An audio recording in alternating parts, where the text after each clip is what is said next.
ज़बूर number 74 कौमी रहाई के लिए मुनाजात। आए खुदा, तूने हमको हमेशा के लिए क्यों तर्क कर दिया?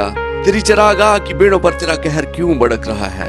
अपनी जमायत को जिसे तूने कदीम से खरीदा है, जिसका तूने फिदिया दिया ताकि तेरी मराज का कबीला हो, और कोई सेऊन को जिस पर तूने सुकूनत की है याद कर। अपने कदम दायमी खंडरों की तरफ बढ़ा, यानी उन सब खराबियों की तरफ जो दुश्मन ने मकदस में की हैं। तेरे मजमा में तेरे मुखालिफ गरजते रहे हैं। निशान के लिए उन्होंने अपने ही झंडे खड़े किए हैं। वो उन आदमियों की मानिंद है जो गुंजान दरख्तों पर कुल्हाड़ी चलाते हैं, और अब वो उसकी सारी नक्शकारी को कुल्हाड़ी और हथौड़ों से बिल्कुल तोड़े डालते हैं। उन्होंने तेरे मकदस में आग लगा दी है और तेरे नाम के मस्कन को जमीन तक मस्मार करके नापाक किया है। उन्होंने अपने दिल में कहा, हम उनको बिल्कुल वीरान कर डालेंगे। उन्होंने उस मुल्क में खुदा की सब इबादत खानों को जला दिया है। हमारे निशान नजर नहीं आते और कोई नबी नहीं रहा, और हम में कोई नहीं जानता कि ये हाल कब तक रहेगा।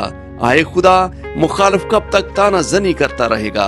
क्या दुश्मन हमेशा तेरे नाम पर कुफर बकता रहेगा? तू अपना हाथ क्यों रोकता है? अपना दाहिना हाथ बगल से निकाल और फना कर। खुदा कदीम से मेरा बादशाह है, जो जमीन पर नजात बख्शता है। तूने अपनी कुदरत से समुंदर के 2 हिस्से कर दिए। तू पानी में अजदहाओं के सर कुचलता है। तूने लोयातान के सर के टुकड़े किए और उसे बियाबान के रहने वालों की खुराक बनाया। तूने चश्मे और सलाब जारी किए। तूने बड़े बड़े दरियाओं को खुश कर डाला। दिन तेरा है, रात भी तेरी ही है। नूर और आफताब को तू ही ने तैयार किया। जमीन की तमाम हदूद तू ही ने ठहराई हैं। गर्मी और सर्दी के मौसम तू ही ने बनाए।